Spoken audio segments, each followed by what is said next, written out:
Okay, I will go quite pretty fast with my first slide because I know that the audience know the stuff very well. Just to focus on a brief point that represents our background in the research. So that's a growing recognition of the significance of interregional relations and the theoretical base refers to similarity in terms of competencies and activities and complementarity. Complementarity as horizontal and vertical. This implies also a changing model of innovation to actualize to a radical innovation which involves not only technology but changes in competencies, organization, and business model. And as you already know, since the beginning in the dynamic of market innovation, the three guide already require that regions not only have to identify synergies between technological domains within the region, this is called development, but also potential links with other regions, European regions. With the literature, find some key considerations about the importance of international collaboration, specifically in some EU funding projects. Here, geographical, economical, technological, social, human capital distance are relevant factors for the intensity of collaboration, and focusing on FET collaboration depends directly on the characteristic of each region, but the geographical distance has an negative impact. Then focusing on renewable and alternative energy sector, there is I like it, it's very important to have a common environmental regulation framework. In our research, we focus on macro-regional strategies, considering the interregional relation, and macro-regional strategies are defined by the European Commission as an integrated framework to address common challenges in a defined geographical area. And macro-region are, you can see there, related to member states and third countries. From the map, you can see that in some cases, regional can overlap because one region could be a part of several strategies. And currently, we have 4 macro-regions, starting from the European strategy for the Baltic region in 2009, then the Danube region in 2011, USER in 2014, and the USALP in 2015. Each region has its own topics detected by a bottom-up approach, but 3 main broad priorities are in common, significantly environmental and climate change, research and innovation in economic development, and connectivity. Connectivity in this case means transport, energy, and digital. Why we consider the relation between MARC and macro-region? Because they are relevant for the same broad aims. First, the cohesion policy, so both economic growth and territorial cohesion. And macro-regions could be a tool to implement this outward-looking approach in smart specialization, representing an ideal setting thanks to the geographical and cultural proximity, and obviously they need to address common challenges. The European Commission stressed the importance of embedding topics and names on macro-regions within the cohesion policy. And then in 2021-2027 programming period, measures for international collaboration is one of the examining conditions for the good governance of smart specialization. And so in this case, macro regions could be part of these measures for international collaboration. This embedding should provide benefits for two strategies.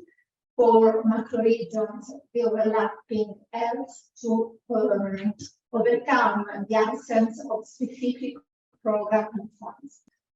Macro regions are based on the so-called 3 no principle: no new funds, no new institution, no new rules.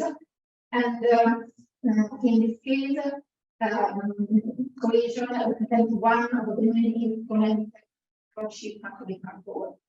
In the case of smart specialization, macro-region represents an already established framework to promote and coordinate the interregional collaboration in innovation policy. The science, empirical evidence show that interregional collaboration play a marginal role in design and implementation. Basically, because there is a lack of political commitment, different multi-level institutional architecture, and also the lack of common standardized procedures.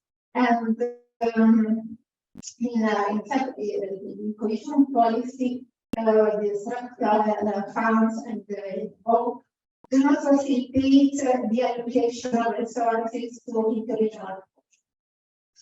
From a theoretical perspective, it says that it's not still clear what is the rationale for introducing interregional relation in regional innovation policy. Pooling resources for common topics, acquiring all knowledge, or we have to consider that there are also a lot of data and shared methodology, the theoretical concept into practice. For example, here, how to define and measure relatedness at the regional level. So, the core of our research, we analyzed, we have the opportunity to have a deep analysis of the cohesion database. This is a very well constructed database, but only for Italian region, fortunately for the moment. But the European Commission is still working on a cohesion database, which will host all data for all European countries. Well, that's our slide. Here we can, in the picture, you can see the share of projects and funds dedicated to two of the 4 pillars in the museum. Significantly group growth and sustainable too. What we see? We see that few Italian regions indicated user macro-regional topics in their macro-region. And even less region allocated a significant share of funds. It is 2014-2020. When analyze the embedding for all user regions, we see that interregional collaboration plays a marginal role. Only few regions in all the user considering the potential synergies with our region or the whole region. And so the interregional connection is not a crucial component in development policy. This is particularly significant, for instance, if you can see on the picture, the blue growth pillar have very few, or very few amounts dedicated to implement projects, but blue growth is one of the fundamental concepts for the whole region. You have to consider the Adriatic Sea Basin, so all regions are face common challenges and view opportunities. Face happens around the baby, but very, very few amounts.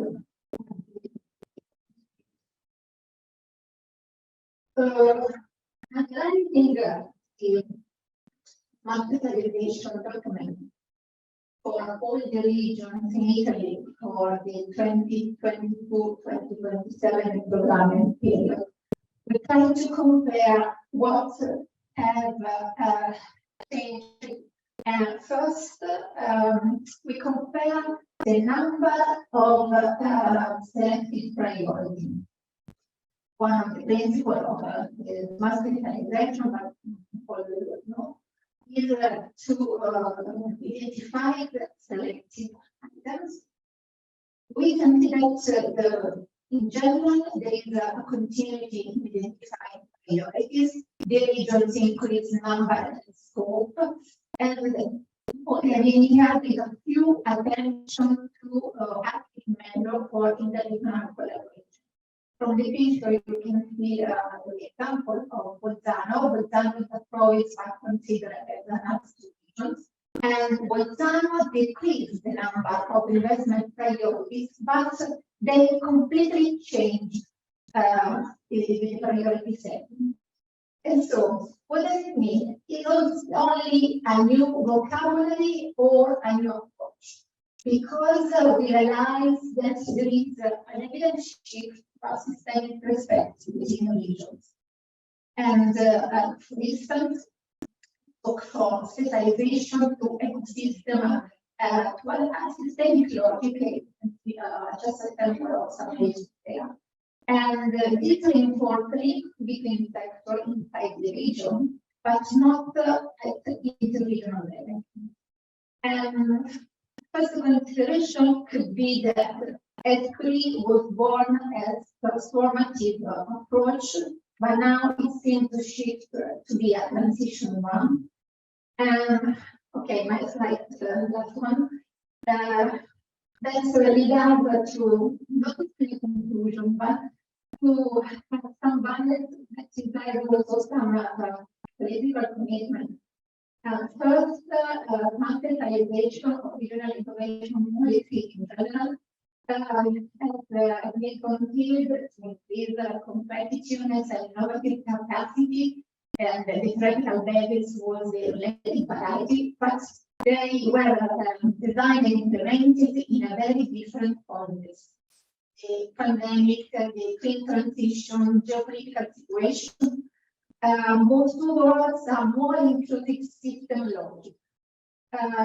Many reasons for that, also because we have to give a quick response to internal conflicts and so on. Then there is an rising attention on environment and climate change that have common issues for all macro regions.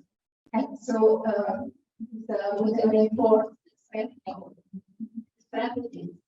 And another regarding the new European guidelines, the green transition, next generation, new demand carriers, that seems to shift the focus on concepts like resilience at local level, the autonomy of supply chain, circular economy, efficiency, self-sufficiency, and so on. So in this case, we are just thinking of what is the outward dimension of S3 and the framework change. For instance, considering circular economy, we need to find higher sector domains to close the circle or to manage the supply chain. And so in this case, customer zero open and to be relevant. Thank you.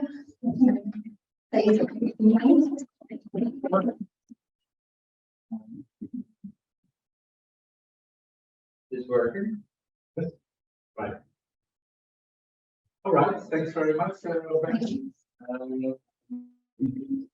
Very good time. See, there are two chats that you can open them. But also, I would like to open the floor. Any questions, comments, feedback?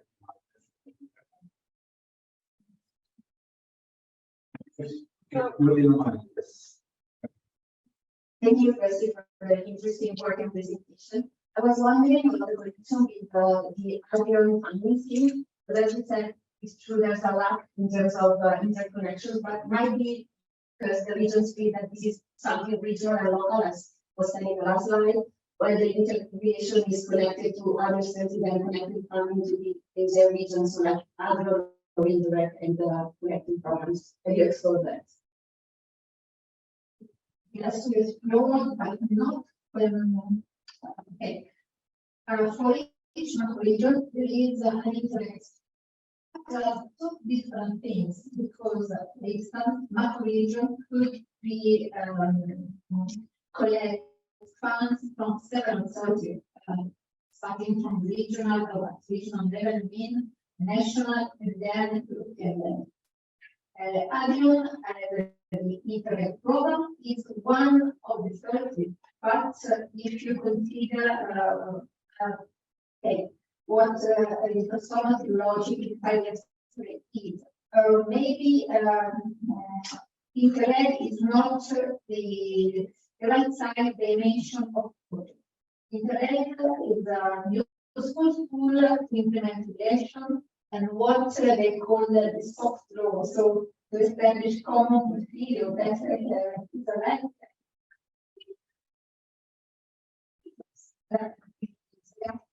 Also because I think that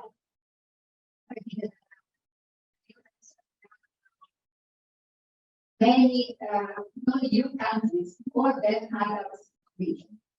So to have a common framework is very important. And in this program, Internet is a useful instrument, but not easy enough.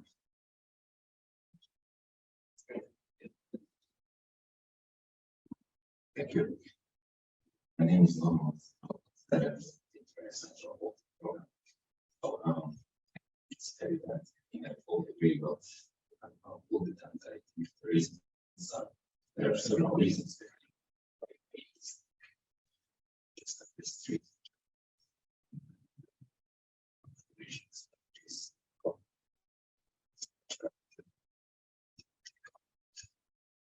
Suggestions on how facilitate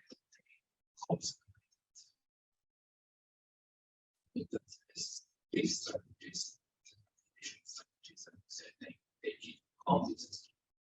So we're going to situations if I said that I think that those wow.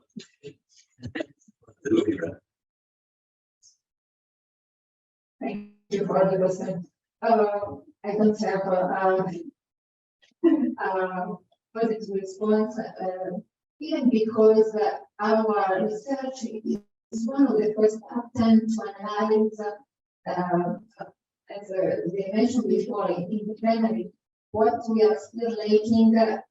It's normal is feedback from the past programming period. Having you there and take into consideration then when the user born in 2014, the allocation of LD4 was already done for most of the European countries.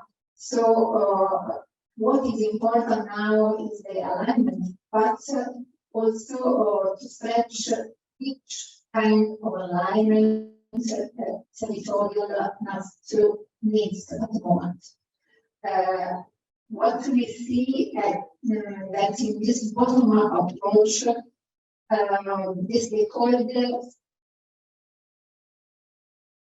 call for contain, sometimes they hold a position instead of thinking in a different approach.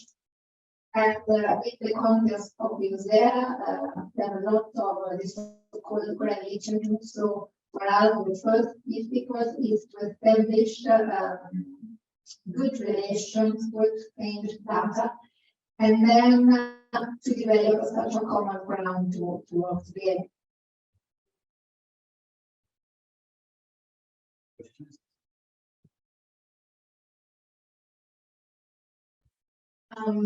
Thanks for your presentation. And I was wondering from the implementation perspective, have you considered if some regions tend to connect more in their strategies when the political parties that are governing are the same color?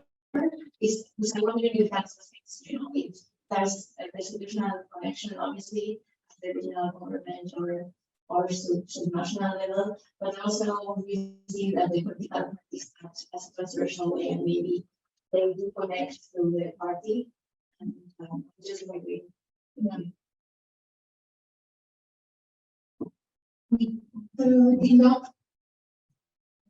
We did not collect information regarding the political commitment by intention. But generally speaking, the governance is one of the most important issues, both for the macro-region as well as the macro region. Especially for the macro regions, the rules say no new institution, but each macro region is established in such a way some top institution. What does it mean? That regional government and then national also government, they have to work together outside the political dimension to share and to find, for instance, the main topics in which to concentrate resources or in which to invest. This is a big issue of the government, of course. So I don't know if I give you the right response, but it is a very very huge discussion about level governance.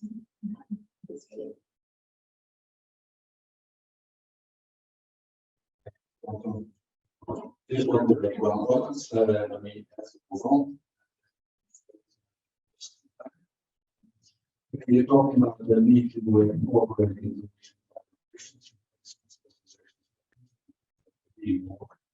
but one of your slides, you are making the statement that the theoretical rationale is not clear. I think that's maybe not the problem, right? Because we look for complementarities or synergies across regions. From a theoretical point of view, that might make sense. But then the question, of course, is how to implement that in smart specialization policies, and right, can you expect from regions that they can identify those complementarities and synergies? Because so I think the theory is okay, but in practice, how to implement it. What kind of collaborations you talk about? Because you can think about many types of collaborations, research collaboration, trade, mobility of people. So, what kind of collaboration? Think about there should be very explicit, right? And I don't think that we don't need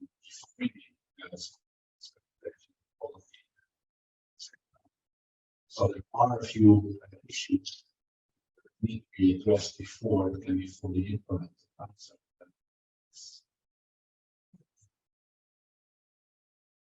Yes, I just wanted to follow up on this. Specialization strategies are by definition rather illogical. Very rarely they really have an and collaboration happens of course at different levels. These research and public authorities. With public authorities, it's more policy learning, cooperation.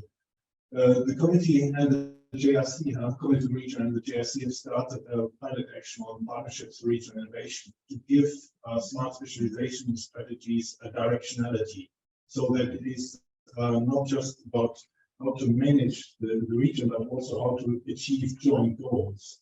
And we hope that with this directionality, we can also have a policy convergence of partners, of regions to work together on the strategic side, which then brings on also companies, research institutes and others.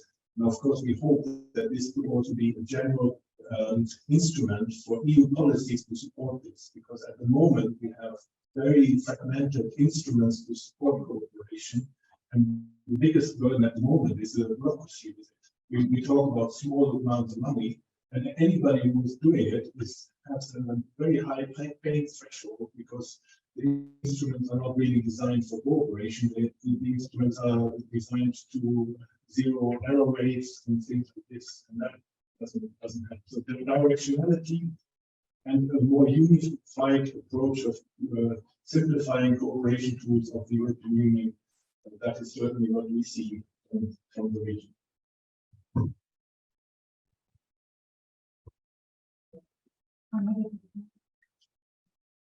Yes.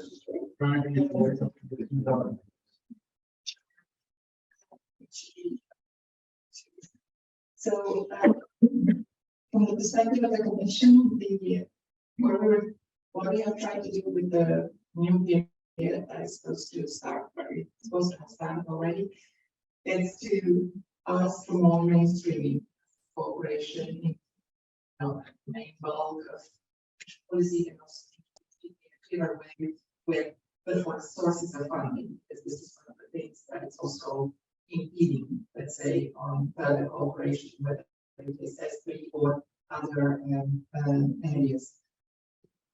But we will be really interested in discussing also for future policy, is because we've seen what are the limits, yes, of what we can do now. We have tried to improve it further, to link it further to the policy, to the core instruments inside of the policy and financing. However, this is also rather limited, as they say, again, separate.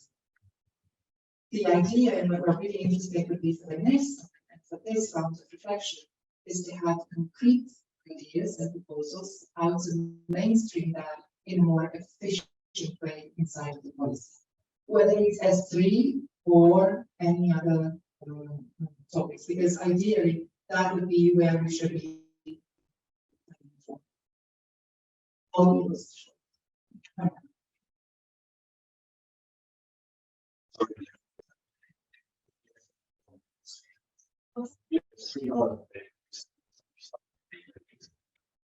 Which is all things are not this.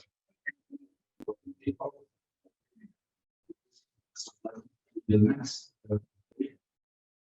and immediately I just two of my colleagues have a question.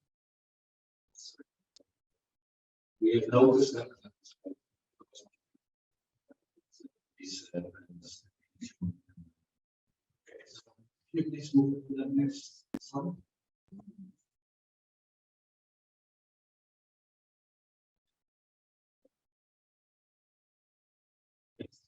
Thank you.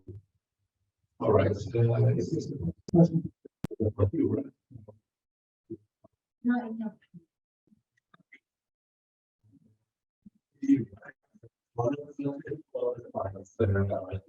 Okay, so for us, this what do you look for innovation policies for reasons for policies?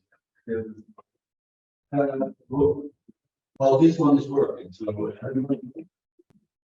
they both are, but it's close to the speakers, so they kind of interfere.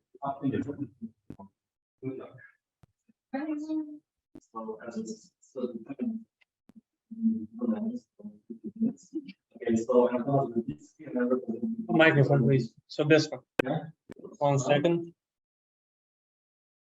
Okay, try.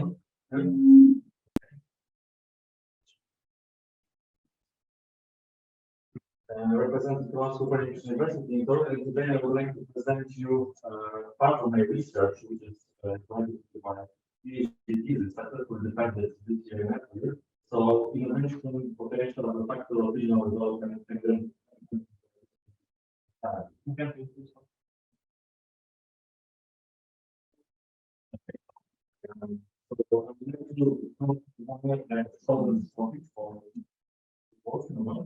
It is. So there is a strong need to determine the significance of the innovation potential for regional development, and it's very true in the analysis. So the analysis, down until you could see innovation inputs or region as an incubator of innovation processes or total innovation examples. We do know that innovation has a global impact, but it's fast and in regions. So it's also in regions, but under the following data, because you can follow data on that part. We don't respond data, so we have a with that.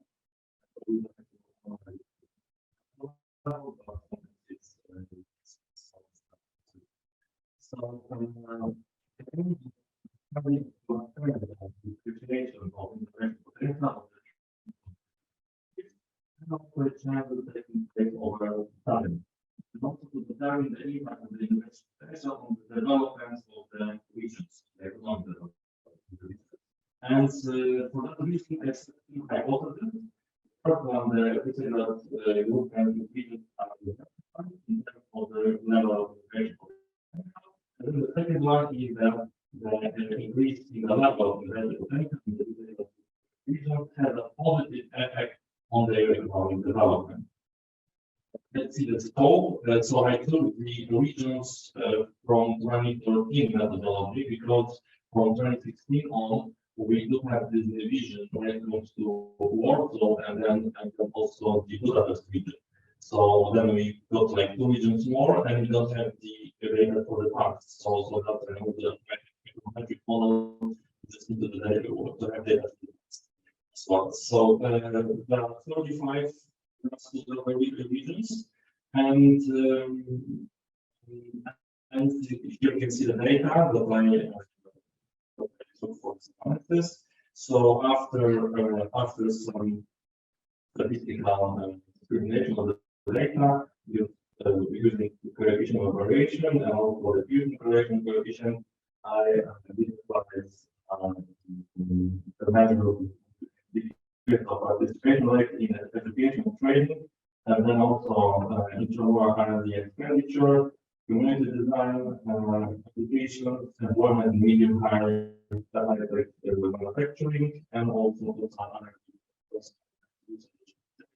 performance and individual who already over the So, so what about the methods I used? So, first of all, I used the so-called concept of taxonometric measure of development, and I named it as a taxonomic measure of inorganic data in order to assess the differentiation of inorganic data in the integrated group and region.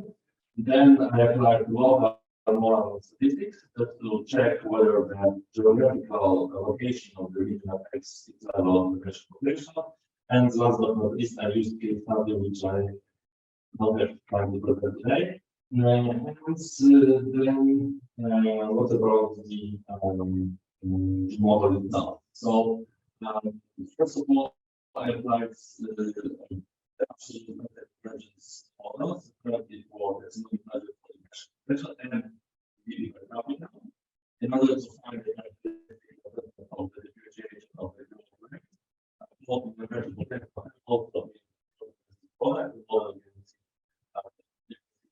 and then afterwards, I apply the completion of the model in order to see if there is a link between the innovation potential and the economic development. So in other words, just to see if economic development speeds up, takes the innovation potential or not, or is not significant. So I like to see the impact of regional innovation potential on economic development.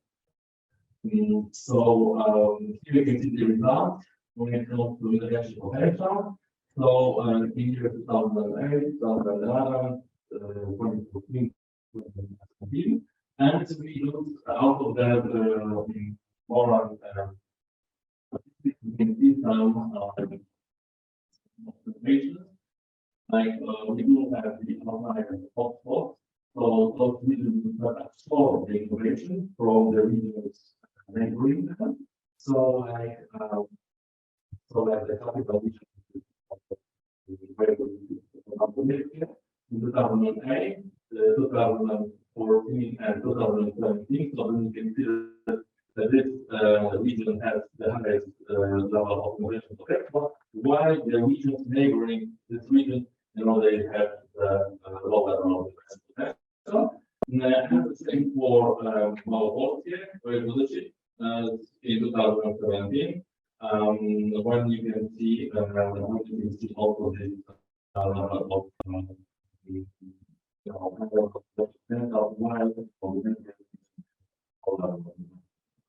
and the other one, so the plot of recruitment phenomenon, when we have the regions that they have a very similar high level of innovation potential, and in most of the cases, it's happened in most of the Czech Republic regions. So you can see here with very high innovation potential. So we see that the innovation potential has spread from from capital region of Prague throughout the regions in both.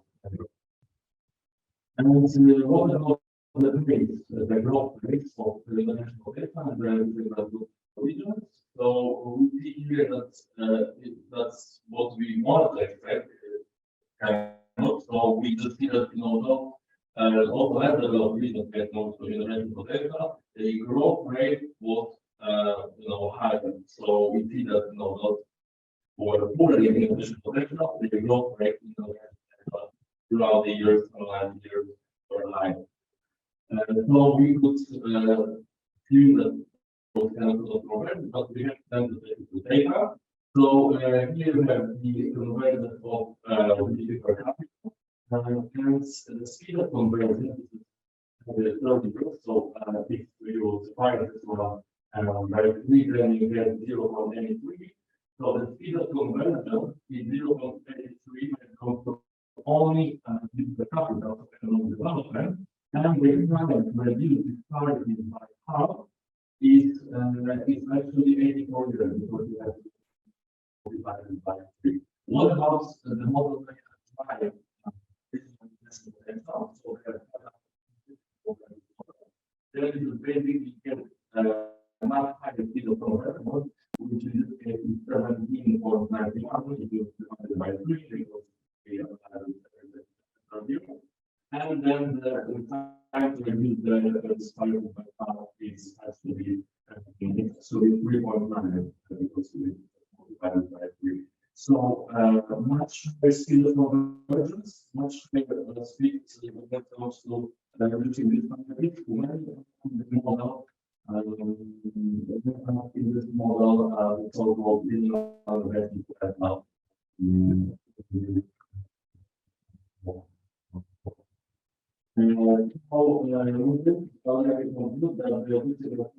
The regions are very much diversified, but you see on this map as well, in terms of the level of innovation potential, but also that the increase in the level of innovation potential in the region has a positive effect on the economic development.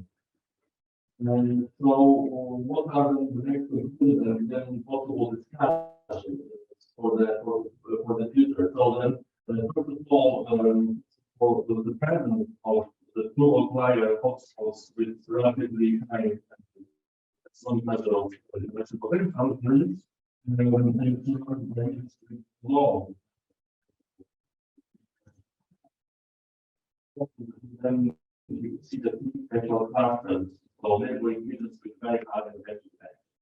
And what about when you try to compare those different regions in terms of innovation, when you can help, then once we apply the regional innovation scoreboard, we get everything not only the regional innovation potential, but also the output.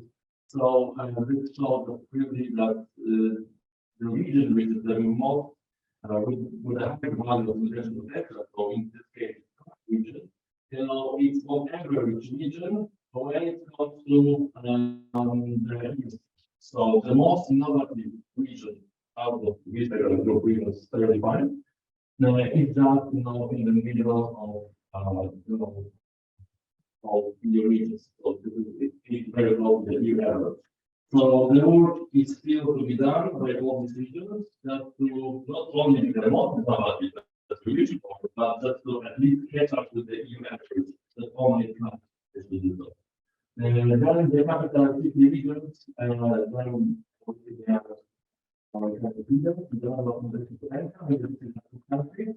And then turns out for the other reasons in terms of the environment, connected to the creation of innovation. So, the research and development and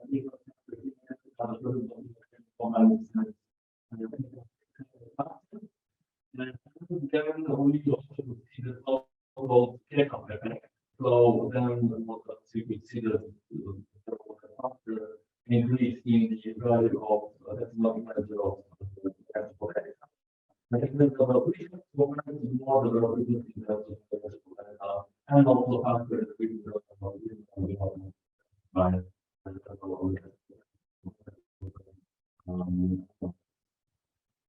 now it's one of the direction for further research. So let's say the research on the potential linking between the fusion banking and the potential. Then also the new kind of perspective, not how I said, not if you have data, and it's probably more with also with the new division of math to the other.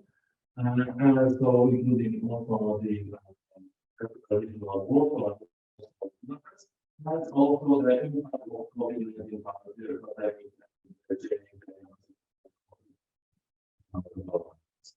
thank you very much for the information.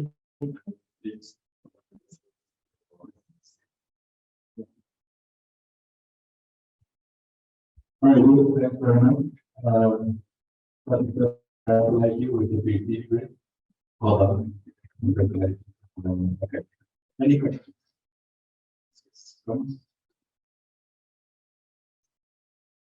Great presentation. I just was wondering, you showed us visually also in the contribution that there exists basically clusters of regions, right? Did you also quantify possible spillover effects? Because it's probably the case surrounded by neighboring and it's also driving upwards. Yes, of course. You're still going to be here in Zoom, but you're here. Thank you very much for the question. So I also like the case study methods. People here. But for example, this when I have this region, like I told you here, so when you have this slot, so probably I mean, so what was you know the data, then basically you know you could see the huge.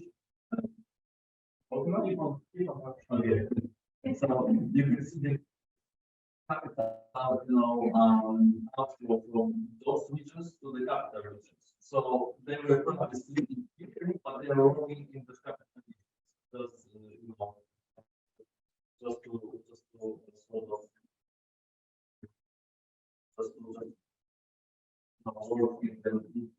work in the fusion, I would say. But you know, they were just all saying that.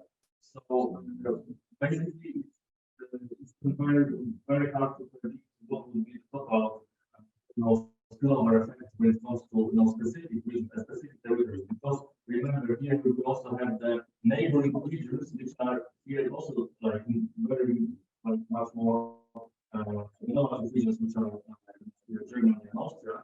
So and also the impact operation itself.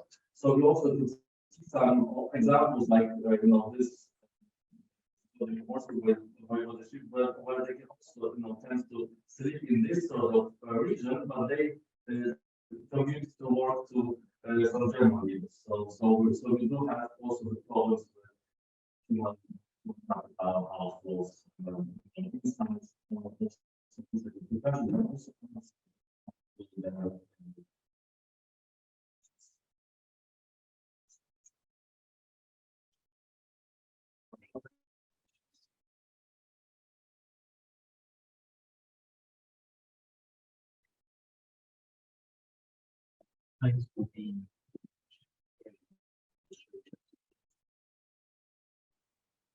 My question here is, I was just wondering, let's say, innovation potential, what do you mean by innovation? Do you mean the digital innovation potential what exactly digital innovation issue in Europe?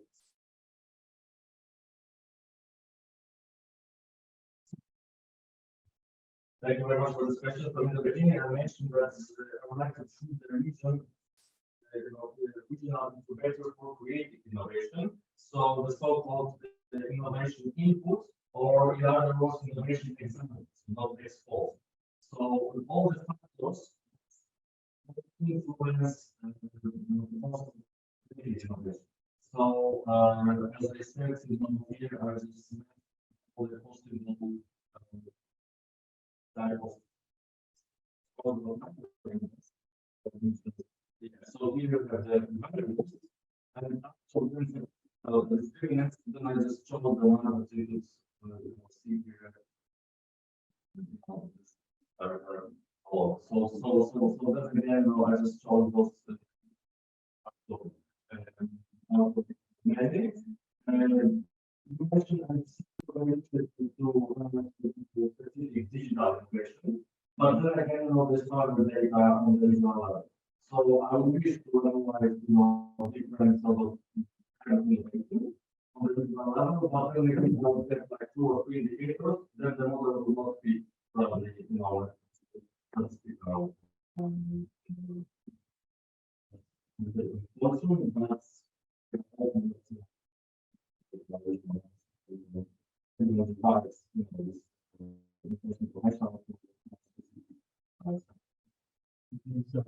Very critical from the visualization and implementation for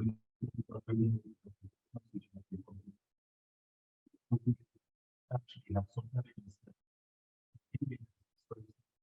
that development and the digital transition and digital platform in the small city, but when you look at some here, clearly the culturally people well behind because digital culture is not digital education, digital platform happens to be a character within regional administration. So a problem when we think about region digital for digitalization collaboration.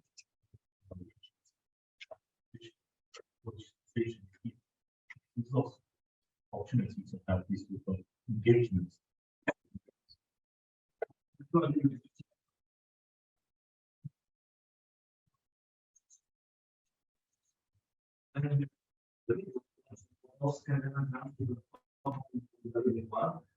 thanks to the digitalization, but then again, for me, from the technology perspective, it's very hard to measure because we don't have so many indicators to analyze, and there is also data is unused as well as before. Maybe that would be the case for different devices like bullet devices.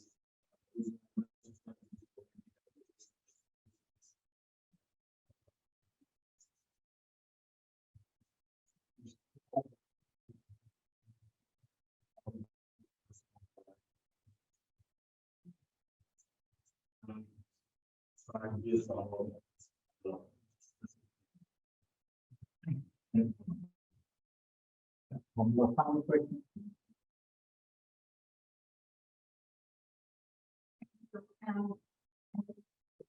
It's working, just stop. Because we were describing how we define the innovation potential.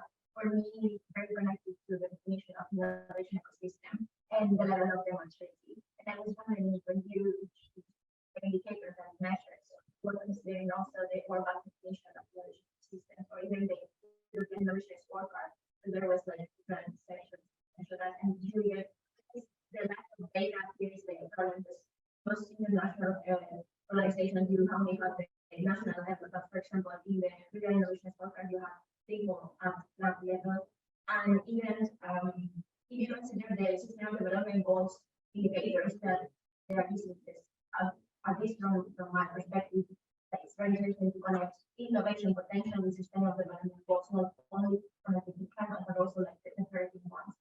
So I'm just wondering if you're considering this, if you're comparing and how to define your indicator.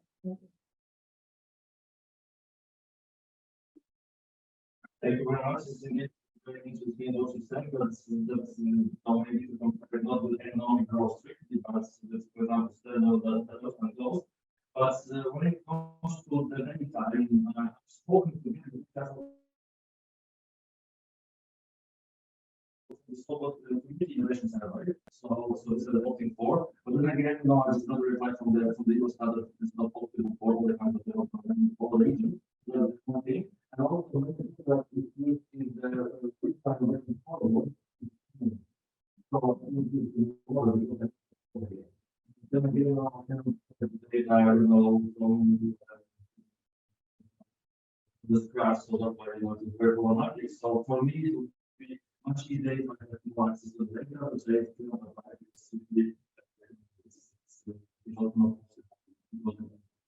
they have standardized data, which I cannot use in the model. So, that's why I'm going to have to build a model with the sort of the data that I have. So I'm fully aware that this model might not be fully applicable when it comes to all the regional innovation spheres. But then again, it's just a picture how we can sort of combine those two things like innovation potential and also economic development. And if I had more data, I would be pleased to also repeat the sort of analysis and more indicators. So I hope to do as well. All right, I think you move on. Thank you, Thomas, very much. Just maybe one final comment is also, if I look at your indicators, your innovation potential, it's very much focused on R&D and high tech, right? So so there's a bit of a bias there, right, to a particular type of innovation, right? So if, as you said, if you had to communicate, yes, then of course you would include all types of innovations, right? Which of course would be perfect, because many of your regions are pretty peripheral regions, right? Doing hardly any R&D or high tech, and probably they will not do in the future as well. So we always have to keep that in mind, right? So, all right. Thanks very much. And we move on to the next one. I don't know which one is the next one.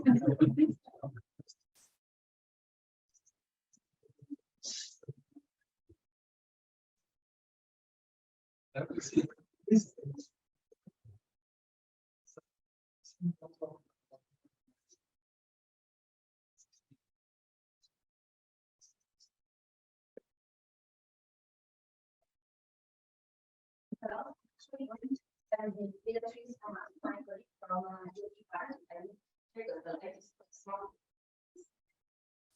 this comes from a practitioner work we did in UT Kalmakik Regional Innovation Scheme program, and is also an effort to bring together science, so the academy, the implementing, so the business and the policy actors and local levels. That's what we are aiming to show. Just a little structure, so I will introduce the topic from the general policy context of what we are talking about, and Beatrice will take over to explain a bit on the context and the model and the methodology we developed in the program, and then finally we will show the Croatian case. To start, what we mean in terms of overcoming the limits of innovation to ensure the climate transition. Well, we all are aware about the European Green Deal, so I will be just quickly showing that we know we have to achieve circular and climate neutral Europe by 2050, which means we have to work a lot in the interconnection among economic, social, and environmental objectives. And this means that we have to work a lot on the comprehensive policy response.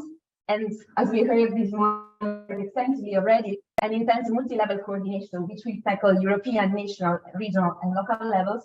We know that there is another layer we have to take into account that is overlapping, and is how to connect private and public sector.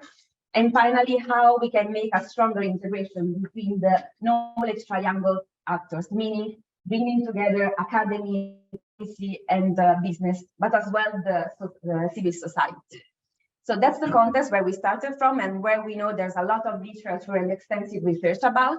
And we also try to focus more on what are which is the concept of lagging regions.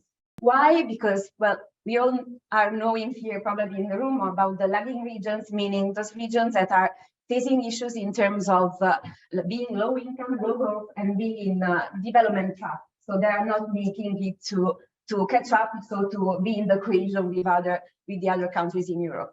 Europe is also still far from bridging this gap. Here is a small resume of the main uptake that literature and policy reports are showing us. From the socioeconomic perspective, we know about this development trap. So meaning that middle income and less developed regions have suffered from stagnation or decline. And also that even if employment has been growing in the last years, it's still really below compared to the pre-financial crisis of 2008. And also that at governance level, we have a big issue in terms of gaps that remain between, but also within member states, and innovation. So the regional innovation divide in Europe has grown. This is mostly due because of a lack of investment in research and innovation, but also because we have weak innovation ecosystems, and as we just saw, also in terms of how to measure them in the least developed regions. A few slides to go through the visual of what we are saying in terms of lagging behind and why Europe is still back. Here is the Regional Development Index, Regional Innovation Scoreboard, and European Social Progress. The whole of the three shows that the divide between the Southeast and the Northwest. But also when we talk about climate change, we see that this doesn't impact equally across Europe. So why we need to tackle differently and to support those growth and innovation topics together with the adaptability and potential impact on climate change. And finally, the third layer, we know that critical structural challenges are remaining, and the effect of COVID-19 pandemic are also, and the current digitalization are also another layer of impact that shows again another picture of what we are showing in terms of this divide. So to tackle all this together really needs to work on the system innovation. So we know which are the challenges, as we said, it's kind of clear. We also know what we should do and what should Europe do. So there's a lot of understanding in terms of integrating education, research, and innovation. So to really work on these knowledge triangle networks, that there is the need to increase the upskill, reskill, and entrepreneurship. So to promote this job-to-job transition, and also to avoid the brain drain, as we are aware, and to improve innovation diffusion at the national and regional levels. That means that even if we know what we have to do, that doesn't mean that it's easy to be done. So we know that trends are getting positive, some challenges still remain, and policies have to adapt. So we cannot completely redesign policies. We need for the integration this sort of adaptation. So why in an uncertain environment, this is the right moment to discuss tools and approaches that can support cohesion policy and as relevant. We know that place-based approach, as was also said this morning and from the Baca report, is fundamental, even more to talk about place sensitive right now in terms of how the well-being of territories is being implemented. This all led us to the research question and the empirical contribution we would like to share with you today. So just as brief recap, starting from the European Green Deal and the objectives, knowing about the lagging region situation, knowing the transition is going to be complex and the place-based approach is fundamental to achieve such challenges, our main question has been, how can policymakers and practitioners design and implement innovation policies that are connected to knowledge triangle integration, education, entrepreneurship, and dissemination? So rejecting the one-size-fits-all policy that we are all aware is not working. And this is where I will hand over to Beatrice to talk about also on how we have tried to tackle the innovation that needs to be orchestrated at regional level through the example of the European Institution of Innovation and Technology and the Regional Innovation Scheme.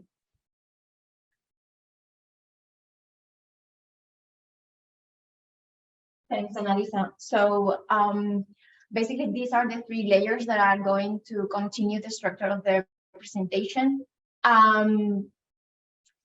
So the European Institute for Innovation and Technology was created in 2008. It is funded by Horizon 2020 first, now Horizon Europe. And to give you an idea, it's part of the third pillar of the program. And for the period 2022-2027, the budget is going to be 3 billion. The way it operates, the EIP works as an umbrella, and it created different verticals depending on of societal challenges. This paper that you're presented and the work that we're doing, it's in one of the first knowledge and innovation communities, the one focused on climate change. But as you can see, they are well, you can see 8, but now we are 9 in the family because a new one on culture and performance was just created. But these are the verticals working on these challenges. And obviously, even if we have similar structures and strategies, each one implements allowing different flexibility levels. So the EID main phase is that we work on entrepreneurship, education, and innovation, working to integrate better the knowledge triangle actors. And the focus is to bring excellence or to boost excellence in Europe. But not everything is about the best innovators in Europe or to catch up with Japan or the United States, etc. And this is why in 2014, a new program, our scheme was created called the Regional Innovation Scheme. And as you can see in the map, in order to be eligible to participate in this program, you need to be assessed as moderate or emerging innovator in the European Innovation Scorecard. So this means that you need to be yellow or orange in this map in order to get funds from this scheme. All the TICs can implement this program, but it was so successful that since 2021, it became compulsory. And as you can see here, there's one of the tools that we use is the innovation hubs, and the points that you see mostly all over these moderate and emerging countries are the different hubs. But as I said, each RIS, or the Regional Innovation Scheme, we call it RIS. So RIS was created to co-create and to design a specific structure on how to achieve these targets. And what Climate did was to use this as innovation community catalyst using a place-based approach. So this means first that we use a systemic lens and designing and managing portfolios of connected activities. Second is that the multi-level trade is very important. So we always, when we work in a project, we bring both the international, European, national, and subnational level. And obviously, as you can see here, this graph shows the structure of the hubs. The integration of the knowledge triangle is very important because it is the essence of the EIT. So the multi-stakeholder processes are always embedded. And as you can see here, we have the hub, and ideally in all the countries, we do have a business, public sector, education, and the civil society representative. Obviously, we have the hub, but it's connected to the national ecosystem. And here it's very important, as we were saying, because there are differences within and the different regions. So again, this catalyst component of the design. I was happy to hear mentioning the Joint Research Center and the playbook that they have created within the PRI, the Partnerships for Real Innovation. Because one of the tools that is mentioned in the first edition of this playbook was the tools that we implemented in the creation of these portfolios. And actually, we are discussing on how to keep on going, working together. Because again, yes. So you will see here, because I'm going very quickly. One of the things that we have very clear when we started is that this should be a co-created and an experimental processes. It was a learning by doing process, working with the local stakeholders. And as you can see here, this was a 4-phase process. These science-based tools, and it was implemented in 13 countries using technology, but as you can imagine, there was no space to allow because as you can imagine, in certain countries, you cannot do the same equally because there's no way. You need to allow, especially the regional differences to emerge. And these type of experimental processes, I think we believe are ideal as well. Just to give you a hint, from 2014 to 2021, the number of entities participating in the program has increased. I don't remember exactly the number. I think it's in total 92.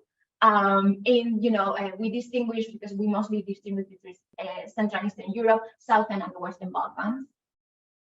And now Annalisa will explain how this works in the specific case of Croatia. Right, Croatia might be because we are here, but actually it's not. Because Croatia has been one of the last hubs we started to work in and to work in 2018. It's also one of the emerging innovator countries. We see that there's an innovation level that is 70% below compared to the European average. And also, it's a country that is showing improvement in terms of innovation scoreboard if we take the European level, even though it's decreasing in terms of sustainability. So there was a 15% decrease in indicators connected to sustainability. So it has particularly interesting and attractive level. As you are seeing, and this is an exaggerated picture of what it means to create a hub of innovation and connecting actors. So to connect public entity, business, NGOs, and academia and research. The hub is composed by several entities, and as we are seeing with the picture moving, this means that there is an evolution over the years, because it's not easy to make those connections and work together in the same way, and innovation adjustments and as experiments, and also in terms of cooperation. REGEA, so the Regional Energy Agency, was the main partner together with TerraHub, which is a civil society. It was already an innovation to bring such two different actors together to innovate. What we did, as is mentioned, was a portfolio to foster transformation. Not least the project is not what is interesting to us, but what we wanted to show is that the hub is the interface between policy, science, and the community. And to make that, we are main areas, entrepreneurship and innovation. And what the hub has to do, and the orchestration has to do, connect all those actions. You can see here how projects were coming together and how results should have an impact. This is not something that happens on its own and is automatic. Someone has to orchestrate the process, and that's to be done by a mutual actor together with the local knowledge. So why there was a deeper connection between a European body like ours and the work that was done locally by the hub and those that knew the context. And this is then which is the impact that you guide at the system level. So some results, but for the sake of time, I will not go through the details. Our main work was on building capacity in terms of finance, system mapping, so really to be connected, and a lot of focus has been on cities, and of course on Zagreb, where there was after the earthquake on the recovery. But the main result and the main achievement is at least the lead of the transformation on the role of energy agencies. Actually, now in Croatia, we have different climate and energy agency. And this is fundamental not only in terms of governance, but really on how to handle the capacities in tackling the climate change challenges from a policy perspective. So that was a great innovation coming from a country that is not an innovator, a governance innovation.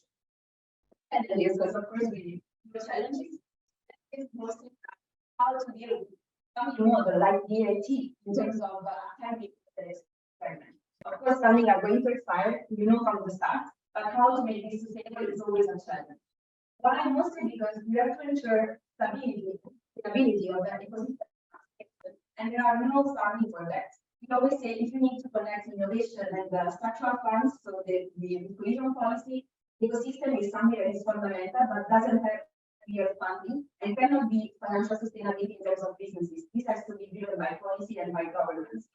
Finally, how can you connect innovation activity with long-term policy programs? There is also a matter of timing of how programming periods are designed, and usually the speed of pace that you have to use limits the way you can design KPIs, so the performance indicators. If you have an institution or a set of institutions working constantly on that, so business management process, it might be also an improvement to make sure that innovation are then taken into the structural program. And finally, some conclusions we can draw, and we put it down in terms of recommendations from what we learned on the ground after these 4 years of working in Croatia. There is a need for a coordination body that is institutionalized and that is able to connect, monitor, and enhance projects. So can learn from what was the process with the hub, also on how can we ensure that and make sure that is actually also designed to be part of the next programming period in Croatia already and integrate ecosystem stakeholders and policymakers. So to really enable this multi-level mix, can transpose and adapt a regional experience like the hub, because of course was more concentrated in the Zagreb area, just because of the materials of funding extension could be extended through a more structural policy, and also how to enable a neutral connector. This is crucial, and this someone that is able to orchestrate. So to integrate a horizontal network governance model, it doesn't mean that we have to create a new body, it can be also a network and a connection, but still something that can connect cooperation, local governments into the engagement. And that's our last messages, and we thank you for the attention.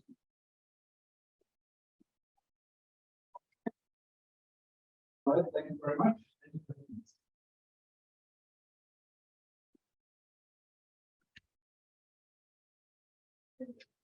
Thank you so much. It's a really interesting presentation. It's very brief. Basically, how did you, in the case of Croatia, what was the process of selecting the app that you want to connect? In the job itself was fantastic, how orchestrating this network I think from scratch, but then how the selection can be. A very important question. But then how it works in terms of defining the hubs, usually it was the climate key organization that each countries were needing for the hub to be connected. And then there's open call. So this was in 2018 and different consortia applied. For Croatia, there were seven. And we selected the best two in this case. So it was a very particular case. I had a slide of it. It's not here. It was also trying to integrate, because that's our scope, is to integrate civil society, business, and policy. We had two very good hubs. One that was really bottom-up based, so areas of the country organization. The other one was very policy-oriented, including Bulgaria and the university. So we asked them to merge. But this is also a process that has to be orchestrated. It was not easy at all in the beginning. Then we had the role, and that was also the work from Climate as of supporting the orchestration from a neutral perspective to help the hub gather together and find the connection. But of course, one of the main difficulties when you talk about innovation ecosystems is how you bring in those organizations. It's not easy, but of course you have to have a public procurement at first, and secondly to support integration. You cannot just select and then develop. You have to follow the process. And this is what I'm still ongoing, because the government has been the time that we are working on that.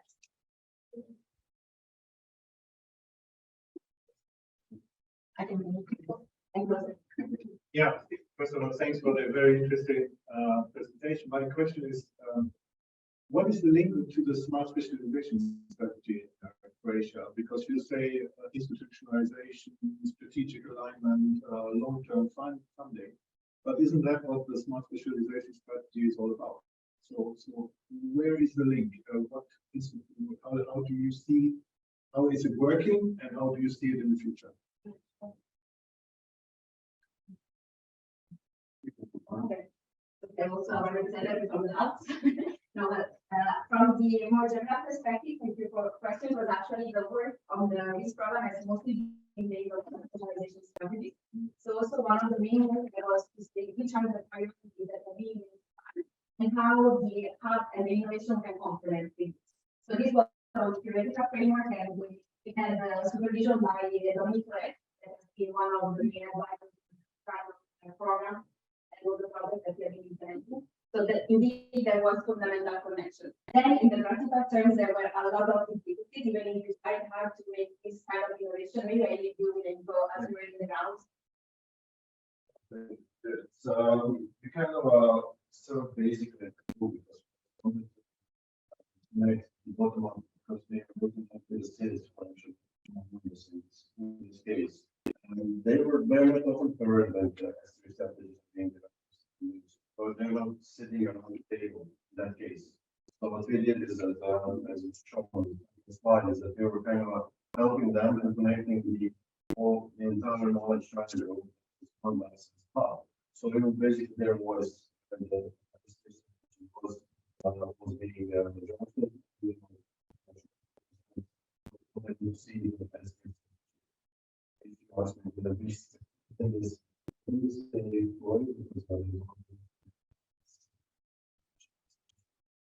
That kind of thing is actually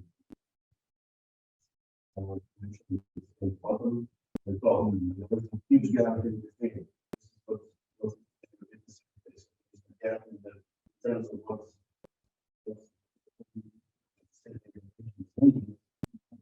what is and not so much when you are programming that you're making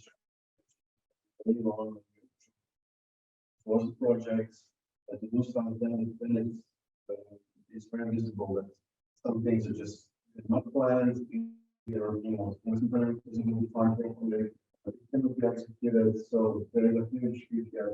It's hard to kind of serve as a glue to try to do the line.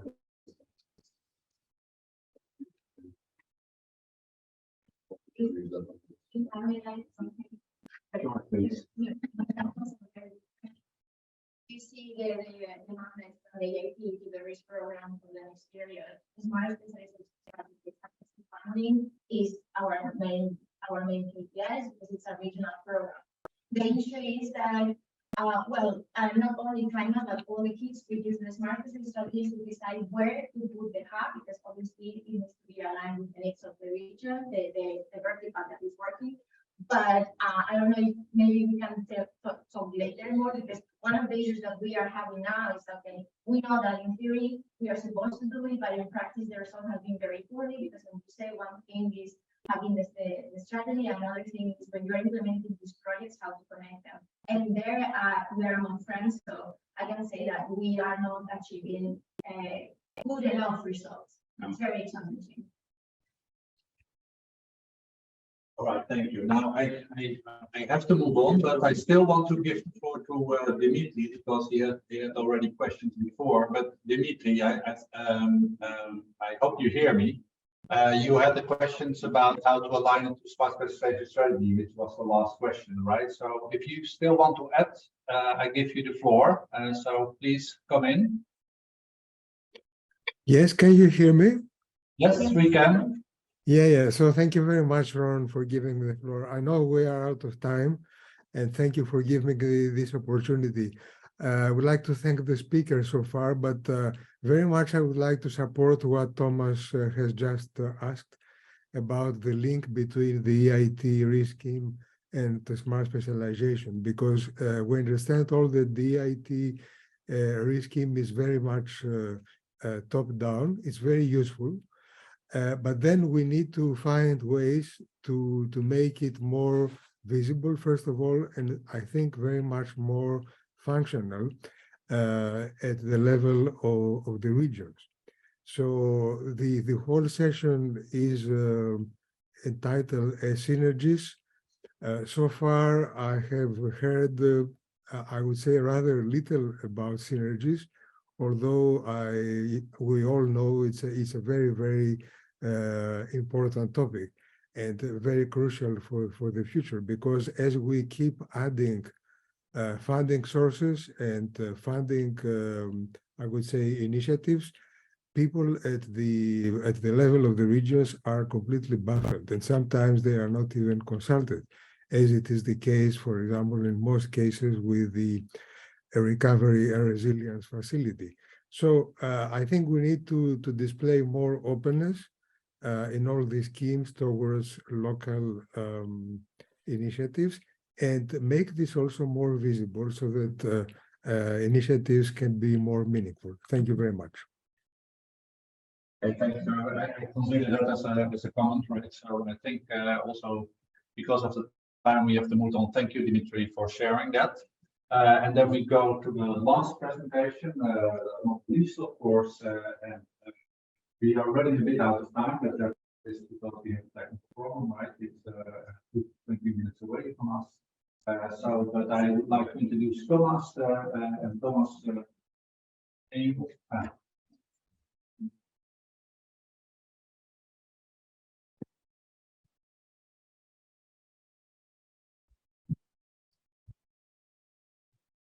yes, this should be yours, right? On the future of the EU Commission. This is not his name. Thank you very much. Good luck. Thank you. Yeah.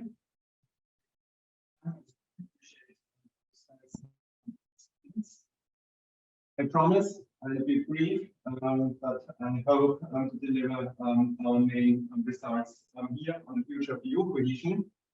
Our title, it's not only the topic of our conference here, but it's also the title of the study we recently released.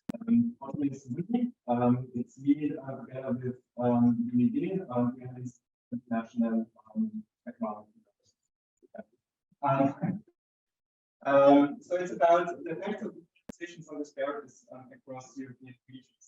And beside the rather formal side, we should consider this some form of so we are talking about policy synergies here, and what we aim to do here is to try to assess how the green transition, the content, the digital transition, on the other hand, may impact, may affect the distribution of economic prosperity in Europe. It's an attempt, and for this session here, it's especially interesting on how the results for the green transition and the digital transition relate to each other, because of course this gives perspectives on how to design for different. We need to the digital and the green transition in other manners in terms of cohesion policy or not. So, motivation of the study. So effectively, the green transition, the green and the digital transition is about to change Europe's economy fundamentally in various and different methods. But this change is spreading not evenly.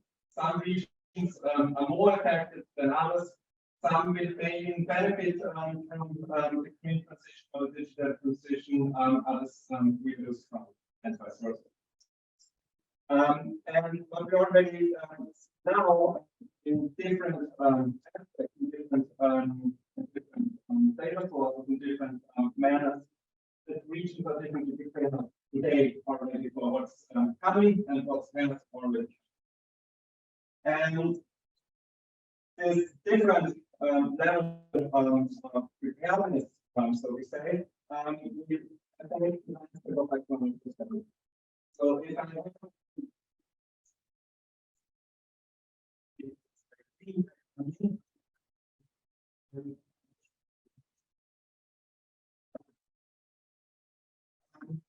so then the digital transition. So effectively, what did we do? We set up a joint indicators for we picked up the concept of the regional competitive index. We collected different data sources. What's available on the regional level, level, digital transition, fixed data for labor productivity, internet access, business sophistication, lifelong learning, labor market efficiency. So the higher you are scoring in each and every dimension, the better you will do in digital economy. Right? So those are factors which will boost you, which will benefit you through what's happening already here. And what we see here, unfortunately, only the regions in red and green, the British not illustrated here. But what we see here are extreme regions. Extreme regions in terms of who is doing good today and who has a very good outlook for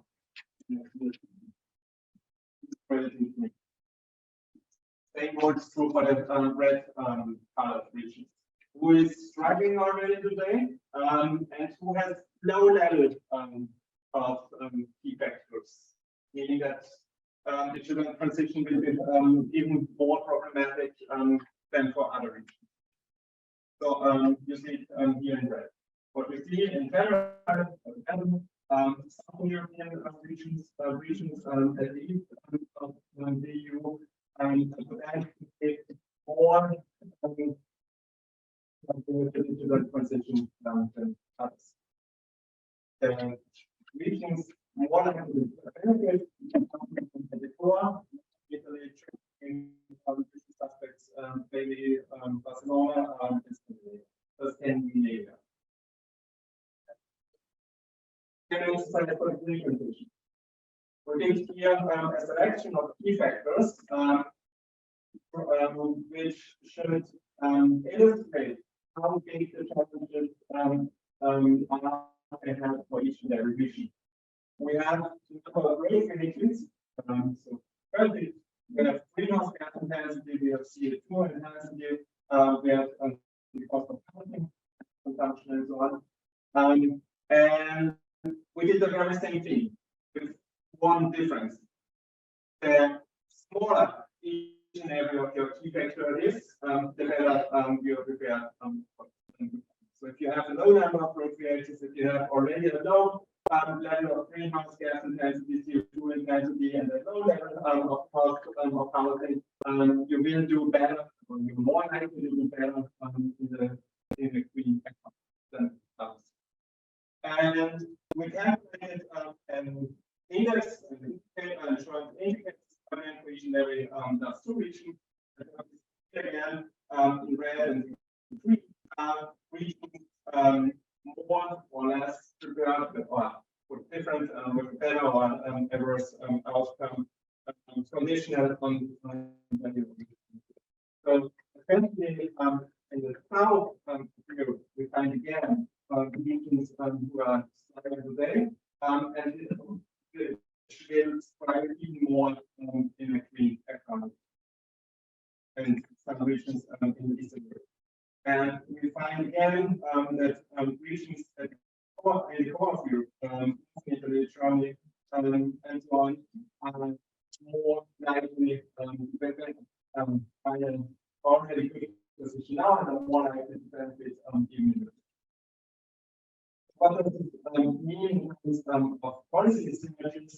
If we look at this map, it looks quite similar. Not completely, but the principle, but the principle pattern is somewhat similar. That means if we are talking about vision for combating the challenges arising from the green and digital transition, we have to look in the same macro regions in Europe for designing suitable policies. Sorry, just for clarification, I might have missed it, and sorry for that. But, the growth potential, is that referring to economics or is it also? Yeah, okay.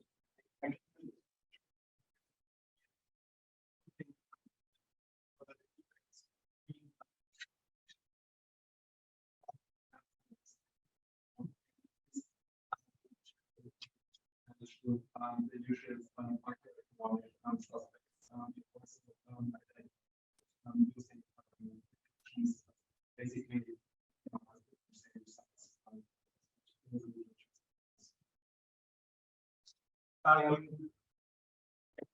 here in terms of overall information is so the main takeaway of this problem is so the x-axis we have GDP per capita today. And we have on the variances the green transition potentials. How well following the green transition, digital transition. What we see here that if nothing happens, regions good already today, those doing not so good today is more likely to make this. This is a call for action to really do something against and really focus on the regions which are more in need than others. To avoid more uneven Europe than we know it today. So I skip this slide and in the interest of time, thank you very much. I'm very happy to talk with you thoughts if you have some time for questions, right? You're not starving from hunger. Yes. Yeah.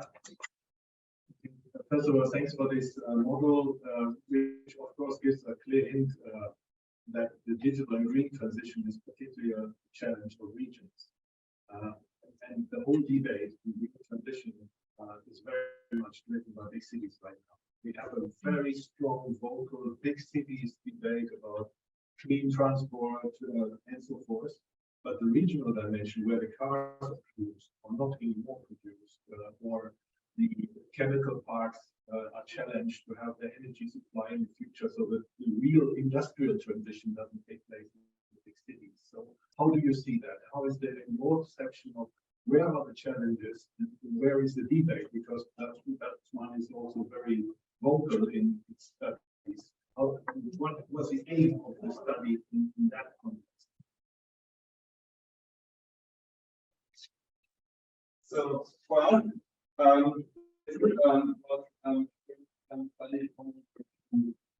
really, to be considered this thought experiment, picking up data and information which is available.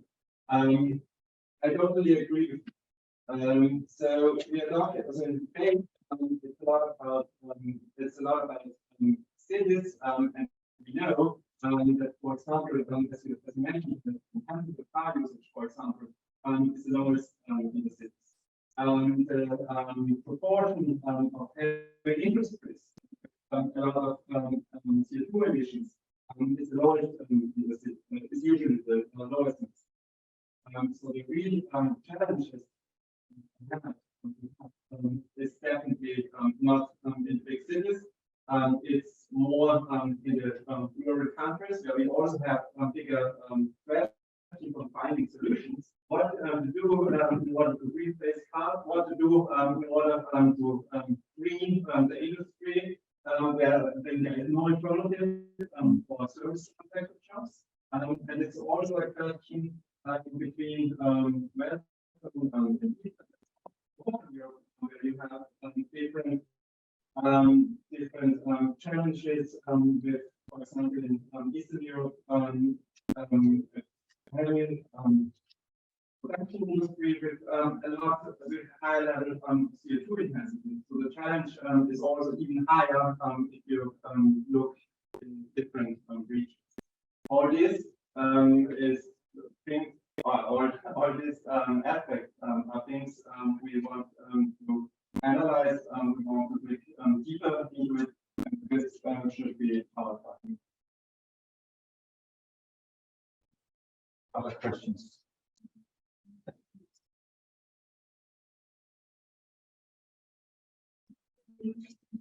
Methodology. On the because that's also interesting in setting up the methodological framework for the indexes and creation of composite indicators. We really need to, because that also sets the frame for where afterwards will be investigated. But here, maybe because we can talk about this later as well, maybe it would be interesting for you to tell us how you have come up with the different groupings of features. It was, like you started with the grouping with different groups of features, and then you try to, like get to the results. What is it? The results themselves have led you into creating this group. And this is really interesting also in terms of the debate with categorization that exists under the vision policy and the research question that is put out there already, whether the current categorization within that system and the small variations we got around it in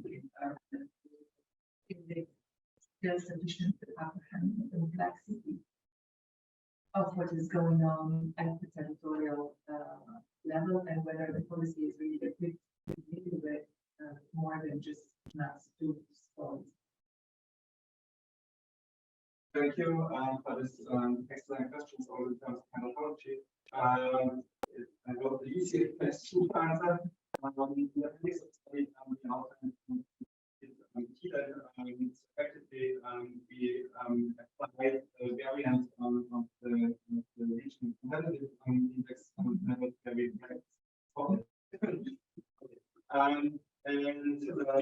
for clustering regions, so yes, it was actually something up and work.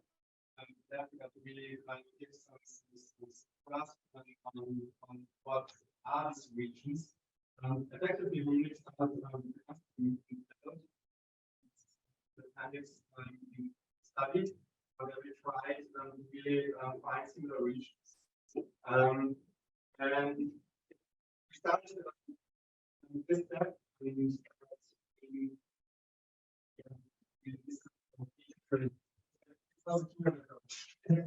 that way. So in the idea, we would have like to start with this specific regions, but in reality, we, for example, came across the maybe some things we already discussed with the cities that any class 2 region is oftentimes region integration is oftentimes way bigger defined than just the same city.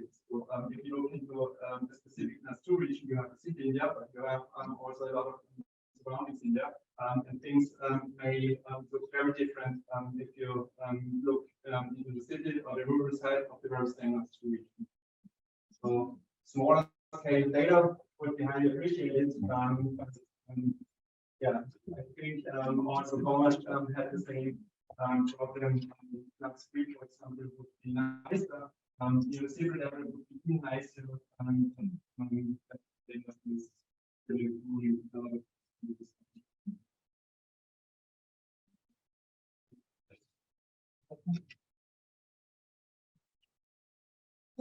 a second. We usually talk about twin transition, but just adjustment for the rest. Have you considered how green transition could help the digit one or otherwise?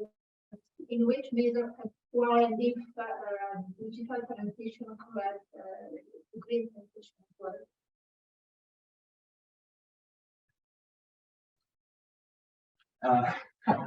Short and key answer. I only have descriptive evidence there. So what you propose would be to look at the correlation between different factors and maybe even more descriptive evidence of regions. We refrain from that for the scope of this study.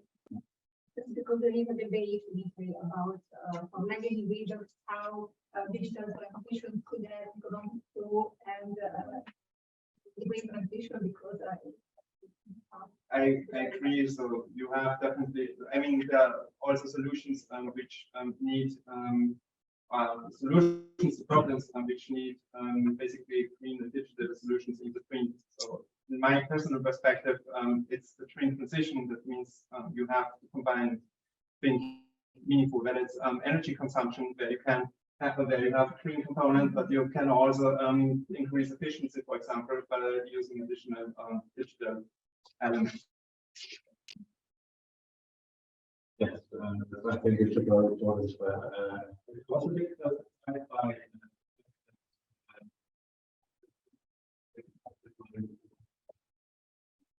green readiness. More using low income regions, right? So they have very low economic activity. Probably they might score very high on your green indicator. For regions that have the wrong type of specializations of industries, they might score low on that. So maybe you could comment a bit on that. So you're saying, Yeah.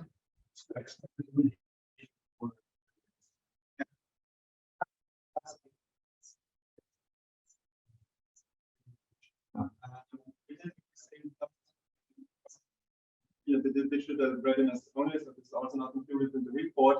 The thing looks quite similar.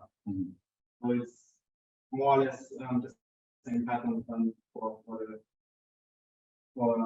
each transition, which may speak again that these things are really going an interesting way.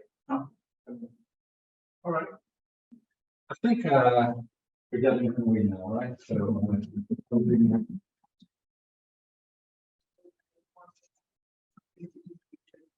Don't tell us the. Now also.